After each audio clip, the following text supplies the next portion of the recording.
The story goes like this. Some gangsters were bothering Principal Henry Alexander's learners and he told them to stop. One of the gangsters felt disrespected and put a hit out on him. Now the thing about Principal Alexander is that he is a stereotypical tough guy. He doesn't smile a lot, he will punch back hard if you throw a punch at him, and his nickname is the Bull. When he heard about the hit, instead of going into hiding, he got up one morning, put on his suit, went to the gangster's house, opened the door, went to the bedroom where the gangster was asleep, sat himself down on a chair and waited. When the gangster woke up, he found the principal hovering over him, warning him that if he bothers the learners again, bad things will happen to him. The rest, as they say, is history. Now, in addition to being fearless, Principal Alexander is also known for his lack of tolerance for people who feel sorry for themselves. This is because of where he comes from and the struggles he had to endure. Born and raised in the small town of Calvinia, his father died when he was 9, leaving his mother to raise him and his 8 siblings. To make ends meet, the young Henry spent his weekends and holidays working on construction sites while at the same time attending school. He knows what it feels like to go to bed hungry and to sit in a classroom with an empty stomach, but continued working hard at school, even saving up for university where he could. At the time, he had decided that he would not be poor for the rest of his life, and this came down to the way his mother raised him.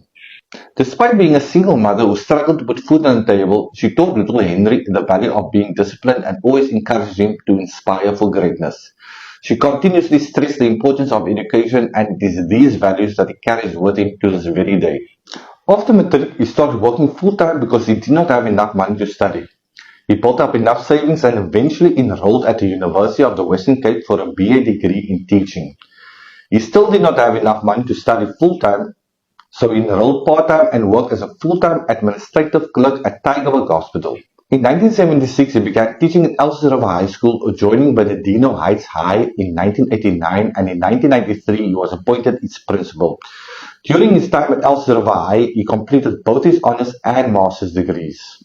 When he became principal of Bernardino Heights High School, the school was badly damaged, its windows were all smashed, the kids were out of control, most of them were failing, and the gangsters were constantly threatening the kids. By the time he retired in 2017, the school had a state-of-the-art sports facility, bullet-resistant fencing, high-tech classrooms, computer labs, solar-powered electricity, a science learning center, multiple awards, and a 99% pass rate. Almost all of his matriculants qualified for tertiary studies, and the school constantly dominated in the A division of the Cape Town Schools Athletics. Principal Alexander had always acted with a lack of concern for his own safety, so one of the first things that he did as principal was chase away the gangsters. Whenever they entered the school grounds, he would ask teachers and the kids to lock all the doors, make sure that everyone was safe inside, and then he'd go after the gangsters by himself. It meant a lot to the kids that he was willing to put his life on the line for them, and after he managed to control the movements of the gangsters, he began to work on the kids.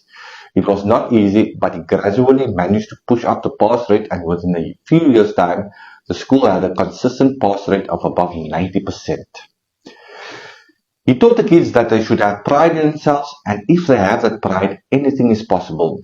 He believes that South Africa is full of possibilities, and you can be whatever you want to be, but you have to be prepared to work hard. He tells learners that learning by candlelight should not be used as an excuse for failing, because that is what he had to do. If he had felt sorry for himself for learning by candlelight and used poverty as an excuse, he would not be where he is today.